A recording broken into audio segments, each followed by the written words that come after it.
పండగలైనా పెళ్లిళ్లైనా వస్త్రాలకు వేదికొక్కటే, అదే SR shopping mall. Family అంతటికి unlimited offers. Telangana CM Revanth రెడ్డితో సినీ ప్రముఖుల భేటీపై రకరకాల ఊహాగానాలు వస్తున్నాయి. ఈ మీటింగ్ తెలుగు రాష్ట్రాల్లో హాట్ టాపిక్ గా మారిన టైంలో ఇంట్రెస్టింగ్ న్యూస్ ఒకటి వైరల్ గా మారింది.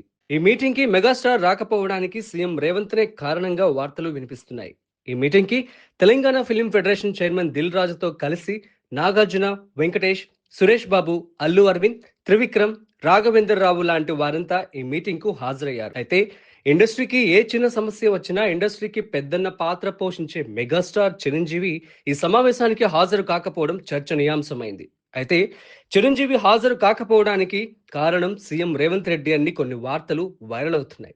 ఈ మీటింగ్ కు రావాల్సిన అవసరం లేదని స్వయంగా సీఎం రేవంత్ మెగాస్టార్ కి చెప్పారని అంటున్నారు. ఇప్పటికే చిరంజీవి ఎన్నో సేవా కార్యక్రమాల్లో పాల్గొన్నారు. కష్టాల్లో ఉన్న ప్రతి ఒక్కరిని ఆదుకుంటారు. కరోనా టైంలోనూ సినీ ఇండస్ట్రీకి సంబంధించిన కార్మికులకు తన సొంత చారిటీ ట్రస్ట్ తో నిత్యావసర సరుకులు అందించారు. అంతేకాదు తెలంగాణ ప్రభుత్వం ప్రతిష్టాత్మకంగా తీసుకున్న గద్దర్ అవార్డ్స్, డ్రగ్స్ నిర్మూలన వంటి వాటిపై ముందుగా స్పందించింది చిరంజీవినే.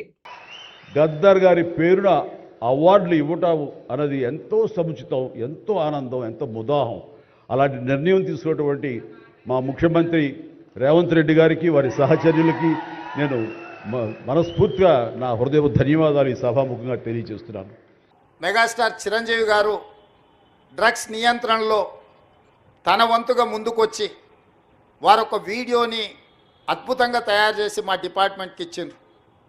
చిరంజీవి గారు లాంటి వాళ్ళు ముందుకొచ్చి తెలంగాణ, ఈ దేశంలో ఉన్న యువత డ్రగ్స్ మహమ్మారిన పడితే జరగబోయే నష్టాన్ని వారే ముందుకొచ్చి ఒక అవేర్నెస్ ప్రోగ్రాంలో వారు భాగస్వాములు అయినందుకు, ఆ విజువల్స్ మా కోసం ఇచ్చినందుకు చిరంజీవి గారిని మనస్ఫూర్తిగా నేను అభినందిస్తున్నా.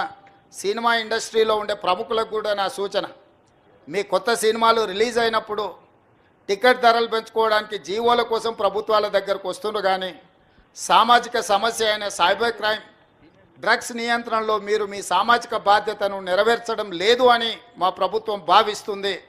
నేను మా అధికారులకు సూచన చేస్తున్నా, రేపు ఎవరైనా కొత్త సినిమా రిలీజ్ అవుతుంది, సినిమా ధరలు పెంచాలి అని ప్రభుత్వం దగ్గరికి అప్లికేషన్ వస్తే వాళ్ళు డ్రగ్స్ నియంత్రణ, సైబర్ క్రైమ్ నియంత్రణలో ఒక అద్భుతమైన వీడియో ఫుటేజ్ను ఆ సినిమాలో ఏ స్టార్స్ ఉన్నారో అదే స్టార్స్తో వాళ్ళు ఒక ప్రోగ్రాం మనకు చేసి ఇవ్వాలి. అది ప్రీ కండిషన్. నేను స్పష్టంగా మా అధికారులకు ఆదేశిస్తున్నాను, ఎంత పెద్దవాళ్ళు ఎవరు వచ్చి మనల్ని రిక్వెస్ట్ చేసినా వాళ్ళు సైబర్ క్రైమ్కు సంబంధించి, డ్రగ్స్ నియంత్రణకు సంబంధించి ఆ సినిమాలో నటించిన తారాగణం, ఆ సినిమా ప్రొడ్యూసర్స్ 1.5-2 minutes నిడివిగల ఈ సమాజాన్ని పట్టి పీడిస్తున్న వీటికి వ్యతిరేకంగా వాళ్ళు మనకు వీడియో విజువల్స్ తీసుకొచ్చి ఇస్తేనే వాళ్ళకి ఏమైనా వెసులుబాటు, సౌలభ్యాలు ఇవ్వాలి. అందుకే చిరంజీవి ఈ సమావేశానికి వచ్చేందుకు సిద్ధమైన సీఎంనే చిరు గౌరవ మర్యాదల విషయంలో భంగం కలగకూడదనే ఇలాంటి డెసిషన్ తీసుకుని ఉండవచ్చని అంటున్నారు. సుమన్ టీవీలో మీ పర్సనల్ అండ్ బిజినెస్ ప్రమోషన్స్ కోసం కింది నెంబర్కి కాంటాక్ట్ చేయండి.